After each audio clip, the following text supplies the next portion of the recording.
Chapter 9, Mauricia. Mauricia liked ice cream. She was sweet and pretty and could beat up anyone in Mrs. Jules' class. Everyone liked Mauricia except Kathy, but then she didn't like anybody. Mauricia only liked ice cream. Every day, Mauricia brought an ice cream cone to school and kept it in her desk till lunchtime. At first, she brought chocolate ice cream every day, but soon she tired of chocolate ice cream, so she started bringing vanilla. But she got tired of vanilla too. Then she got tired of strawberry, fudge ripple, butter pecan, pistachio, and burgundy cherry, in that order. And then a terrible thing happened. Mauricia got tired of ice cream. By that time, her desk was a mess, and everything in it was sticky. Everyone liked Mauricia, but Mauricia didn't like anything. Mrs. Jules hated to see Mauricia unhappy. I don't understand it, Mrs. Jules, cried Mauricia. There just aren't any good flavors anymore. So Mrs. Jules worked all night. The next day, she brought in a new flavor of ice cream for Mauricia. It was Mauricia-flavored ice cream. Everybody will like it, thought Mrs. Jules, because everybody likes Mauricia. Here you go, Mauricia, said Mrs. Jules. Mauricia-flavored ice cream. Everyone gathered around as Mauricia tasted it. They hoped she'd like it. Mauricia took a lick. Well, said Mrs. Jules. Mauricia took another lick. Meow, asked the class. This ice cream has no taste, said Mauricia. It doesn't taste bad, but it doesn't taste good. It doesn't taste like anything at all. Mrs. Jules was heartbroken. Here, let me try it, said Todd. He tasted it. You're crazy, Mauricia, he said. This is the best tasting ice cream I've ever eaten. Try some, Dee Dee. It's delicious, said Dee Dee. It's so sweet and creamy. She passed it around the room. Oh, it's so good, said Leslie. I think it tastes terrible, said Kathy. I don't understand, said Mauricia. I don't taste a thing. Mrs. Jules slapped herself in the face. Oh, I've made a big mistake, Mauricia. Of course you can't taste anything. It's Mauricia-flavored ice cream. It's the same taste you always taste when you're not tasting anything at all. So the next day, Mrs. Jules brought in Joe-flavored ice cream. Mauricia liked it. So did everybody else.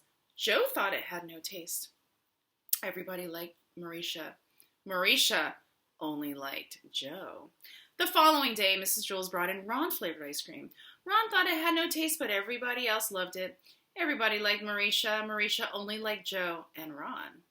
By the end of the month, Mrs. Jules had brought in 27 new flavors of ice cream, one for each member of the class. Everybody liked Mauricia, and Mauricia liked everybody. They all tasted so good. All except Kathy, that is. Kathy-flavored ice cream tasted a little bit like old bologna. Everyone still agreed that Mauricia-flavored ice cream was the best, except Mauricia. She liked Todd ice cream the best. This turned out to be a problem. Every once in a while, Mauricia would try to take a bite out of Todd's arm in order to get that very special flavor. Here's Mauricia.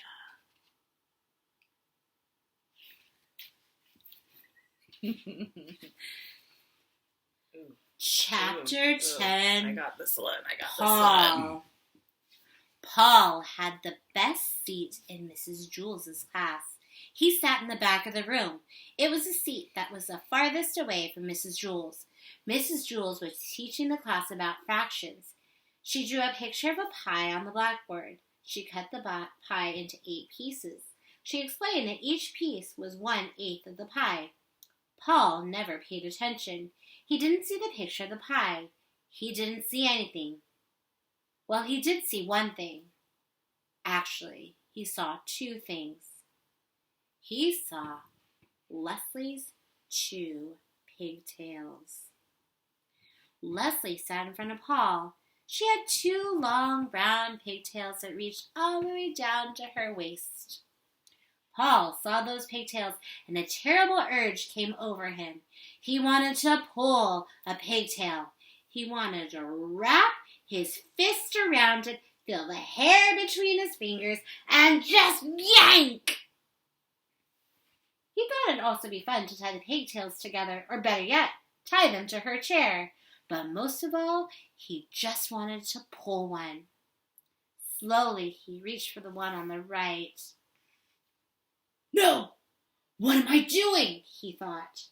I'll only get into trouble. Paul had it made. He sat in the back of the room. He paid no attention to anyone, and nobody paid any attention to him. But if he pulled a pigtail, it would be all over. Leslie would tell on him, and he'd become the center of attention. He sighed and slowly withdrew his arm. But Paul couldn't ignore those pigtails. There they were, dangling right in front of him, just begging to be pulled.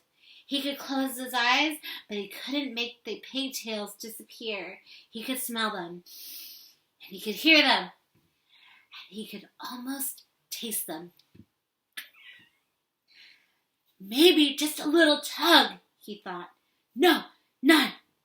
There they hung, easily within his reach. Well, let them just hang there, thought Paul.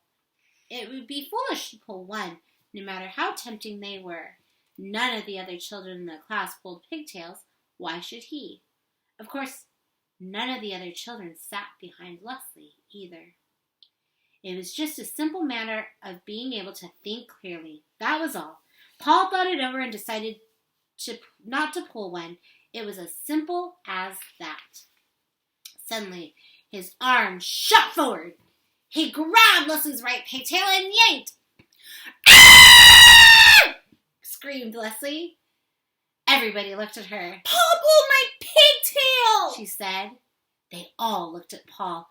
I couldn't help it, said Paul. Well, you'd better learn to help it, said Mrs. Jules. She wrote Paul's name on the blackboard under the word discipline. Tell Leslie you're sorry. I'm sorry, Leslie, said Paul. Said Leslie. Paul felt horrible. Never again would he pull another pigtail. Except there was one problem.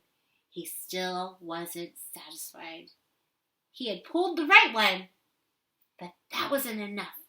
He wanted to pull the left one too.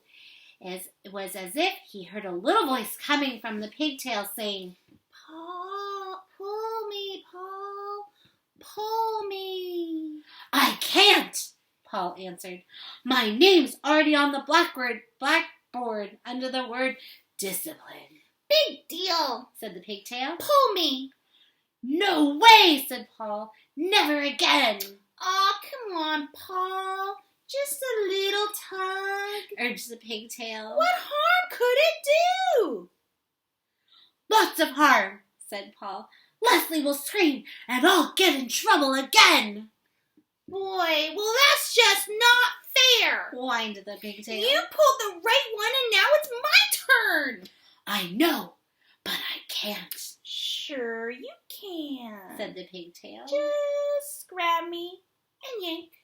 No, said Paul. It's not right. Sure it is, Paul, said the pigtail. Pigtails are meant to be pulled.